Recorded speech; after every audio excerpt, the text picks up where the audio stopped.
சாப்பாட்டை பௌதீக அமுதத்தை விட்டுவிட்டு நான் அருள் அமுதத்தை பெற்று வாழுவேன் என்று யாரன் சபதம் எடுப்பார்களாக இருந்தால் அவர்கள் வாழ்க்கையிலே தோல்வி அடைந்து விடுவார்கள்.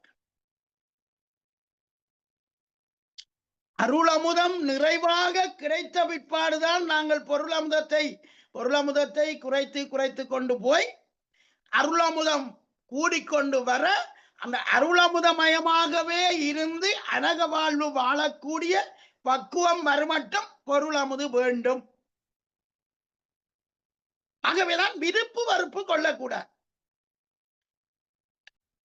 உணவை பற்றிய விருப்பு வெறுப்பு அதை பற்றிய எதையுமே நாம்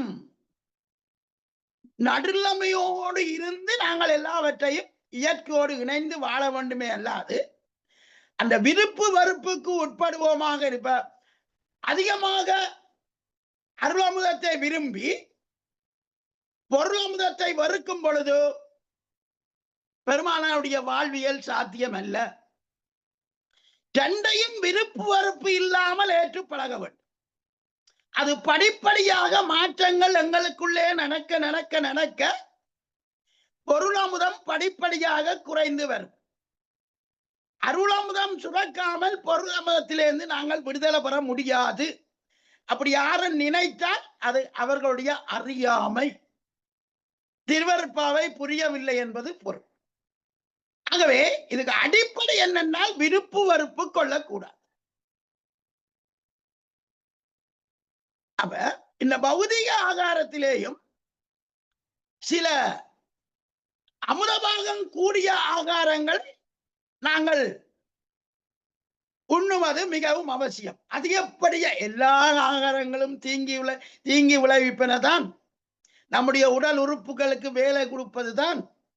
வேலை கொடுப்பதன் காரணத்தினாலே தானே உறுப்புகள் எல்லாம் கெட்டு நொந்து கொண்டிருக்கு.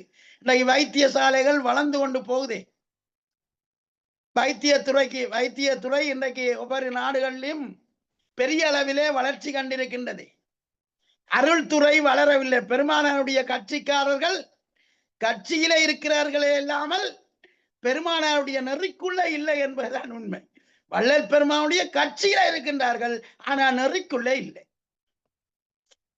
அப்ப எந்த இடத்தில் மிகவும் அவதானமாக வாழ வேண்டும். நாங்கள் செயற்கையாக நம்முடைய ஜீவனுக்கும் இந்த உடம்புக்கும் நட்டத்தை ஏற்படுத்தக்கூடாது. அப்படி நட்டம் ஏற்படுமாக இருந்தால் அதை சரி செய்யறதுக்கு பிறகு ஏராளமான காலம் எடுக்கும். சில போல அதுல இருந்து விடுதலை பெற முடியாத நிலைக்கு கூட செல்வதற்கு வாய்ப்புகள் இருக்கின்றன.